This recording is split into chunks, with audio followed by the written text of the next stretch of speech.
On Thursday, September 20th, 1984, the fragile peace in Beirut, Lebanon, was shattered by an act of terror that reverberated across the globe.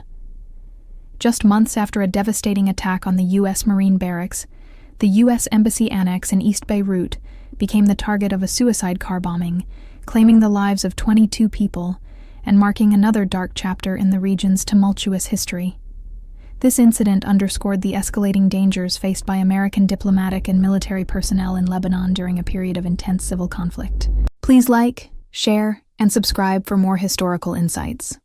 Let us know your thoughts in the comments below. To understand the 1984 bombing, we must first look back at the volatile environment of Lebanon in the early 1980s. The country was embroiled in a brutal civil war, drawing in various international actors, including the United States.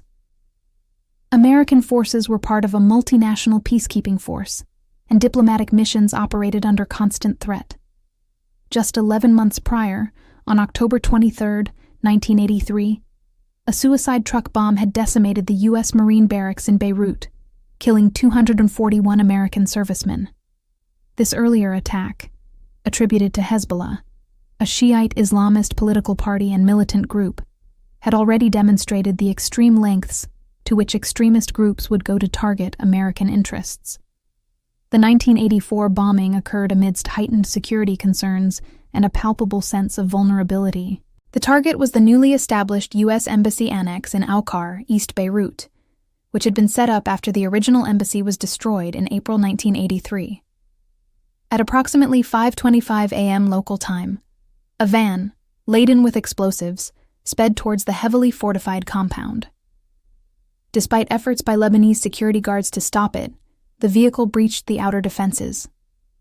Accounts suggest the guards opened fire, but the bomber, believed to be a suicide operative, managed to crash the vehicle through the gates before it detonated with immense force. The explosion ripped through the building, causing widespread destruction and immediate casualties. The blast was so powerful that it damaged the annex down to its foundation, creating a scene of utter devastation. The human toll was tragic. 22 people lost their lives in the attack. Among the dead were 2 U.S. military personnel, including Chief Warrant Officer Kenneth V. Callahan and Master Sergeant Michael R. Wagner, both from the U.S. Army's Defense Intelligence Agency. Additionally, several Lebanese employees of the embassy, including local Guard Force member Qassem Ayache and a British citizen, were killed. Dozens more were injured, some severely. The immediate aftermath was chaotic, with rescue crews rushing to the scene to search for survivors amidst the rubble. Ambassador Reginald Bartholomew, though injured, was able to walk out of the damaged building, providing crucial early accounts of the attack. The swift response of local and international teams was critical in attending to the wounded and securing the site. In the wake of the bombing, an anonymous caller claiming to represent the Islamic Jihad Organization took responsibility for the attack. This group, believed to be a precursor to or an alias for Hezbollah, had also claimed responsibility for the 1983 Marine barracks bombing and the earlier 1983 U.S. Embassy bombing. The attack was seen as a direct challenge to American presence and policy in the Middle East.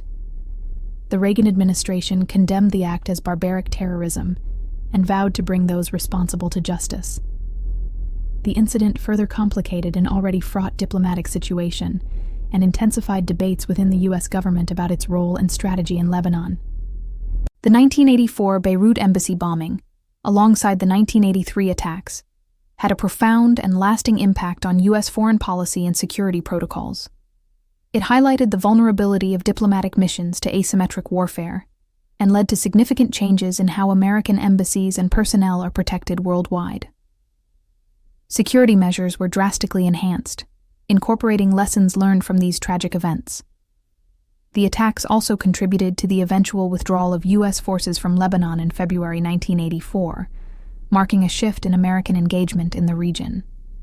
For the families of the victims and those who survived, the memory of that day remains a poignant reminder of the sacrifices made in the service of diplomacy and national security.